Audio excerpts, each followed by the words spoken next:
ओम श्री परमात्मने नमः। भक्तगणों, श्रीमद् भगवत गीता के 9वें अध्याय का महात्म श्रवण करें। महादेव जी कहते हैं, पार्वती, अब मैं आदरपूर्वक 9वें अध्याय के महात्म का वर्णन करूंगा। तुम स्थिर होकर सुनो। नर्मदा के तट पर महिष्मती नाम की एक नगरी है। वहाँ माधव नाम के एक ब्राह्मण रहते थे, जो वेद वेदांगों के तत्वज्ञ और समय समय पर आने वाले अतिथियों के प्रेमी थे। उन्होंने विद्या के द्वारा बहुत धन कमाकर एक महान यज्ञ का अनुष्ठान आरंभ किया। उस यज्ञ में बलि देने के लिए एक बकरा मंगवाया गया। जब उसके शरीर की पूजा हो गई, तब सबको आश्चर्य में डालते हुए उस बकरे ने हंसकर उच्च स्वर से कहा, ब्राह्मण, इन बहुत से यज्ञों द्वारा क्या लाभ है? इनका फल तो नष्ट हो जाने वाला है तथा ये जन्म, जरा और मृत्यु के भी कारण हैं। यह सब करने पर भी मेरी जो वर्तमान दशा है, इसे देख लो। बकरे के इस अत्यंत कौतूहलजनक वचन को सुनकर यज्ञ मंडप में रहने वाले सभी लोग बहुत ही विस्मित हुए। तब वे यजमान ब्राह्मण हाथ जोड़ अपलक नेत्रों से देखते हुए बकरे को प्रणाम करके श्रद्धा और आदर के साथ पूछने लगे। ब्राह्मण बोले, आप किस जाति के थे? आपका स्वभाव और आचरण कैसा था तथा किस क्रम से आपको बकरे की योनि प्राप्त हुई, यह सब मुझे बताइए। बकरा बोला, ब्राह्मण, मैं पूर्व जन्म में ब्राह्मणों के अत्यंत निर्मल कुल में उत्पन्न हुआ था। समस्त यज्ञों का अनुष्ठान करने वाला और वेद विद्या में प्रवीण था। एक दिन मेरी स्त्री ने भगवती दुर्गा की भक्ति से विनम्र होकर अपने बालक के रोग की शांति के लिए बलि देने के निमित्त मुझसे एक बकरा मांगा। तत्पश्चात जब चंडिका के मंदिर में वह बकरा मारा जाने लगा, उस समय उसकी माता ने मुझे शाप दिया, ओ ब्राह्मणों, मैं नीच पापी, तू मेरे बच्चे का वध करना चाहता है, इसलिए तू भी बकरे की योनि में जन्म लेगा।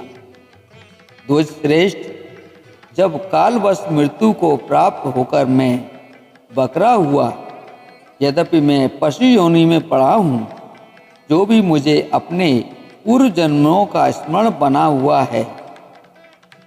ब्राह्मण, यदि आपको सुनने की उत्कंठा हो तो मैं एक और भी आश्चर्य की बात बताता हूँ। कुरुक्षेत्र नाम का एक नगर है, जो मोक्ष प्रदान करने वाला है। वहाँ चंद्र शर्मा नामक एक सूर्यवंशी राजा राज करते थे। एक समय जबकि सूर्य ग्रहण लगा था, राजा ने बड़ी श्रद्धा के साथ कालपुरुष का दान करने की तैयारी की।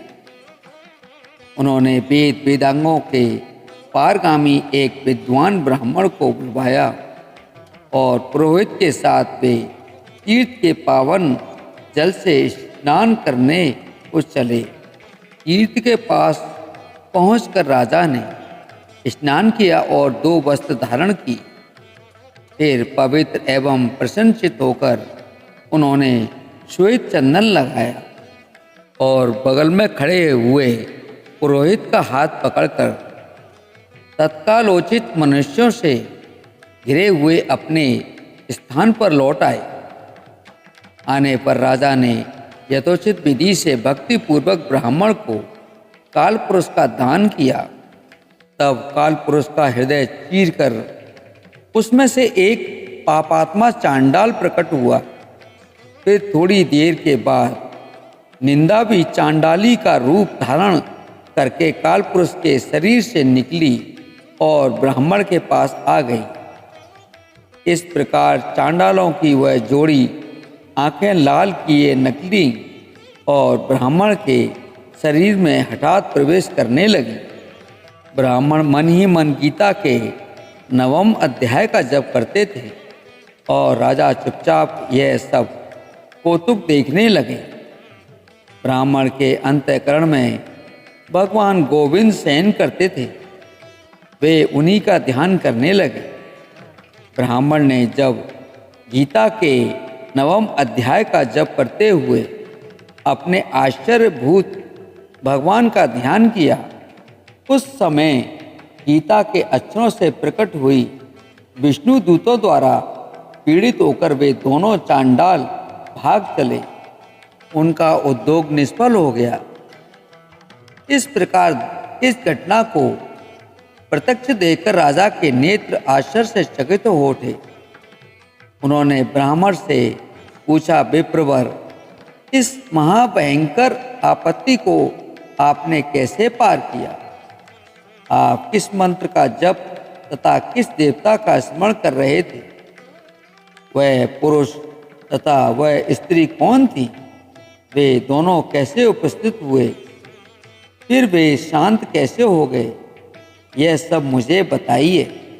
ब्राह्मण ने कहा, राजन, चांडाल का रूप धारण करके भयंकर पाप ही प्रकट हुआ था तथा वह स्त्री निंदा की साक्षात मूर्ति थी। मैं इन दोनों को ऐसा ही समझता हूँ। उस समय मैं गीता के 9वें अध्याय के मंत्रों की माला जपता था। उसी का महात्म्य है कि सारा संकट दूर हो गया। महीपते, मैं नित्य ही गीता के 9वें अध्याय का जप करता हूँ। उसी के प्रभाव से प्रतिग्रह जनित आपत्तियों के पार हो सका हूँ। यह सुनकर राजा ने उसी ब्राह्मण से गीता के 9वें अध्याय का अभ्यास किया। फिर वे दोनों ही परम शांति मोक्ष को प्राप्त हो गए। यह कथा सुनकर ब्राह्मण ने बकरे को बंध से मुक्त कर दिया और गीता के 9वें अध्याय के अभ्यास से परम गति को प्राप्त हुआ। जय श्री हरि।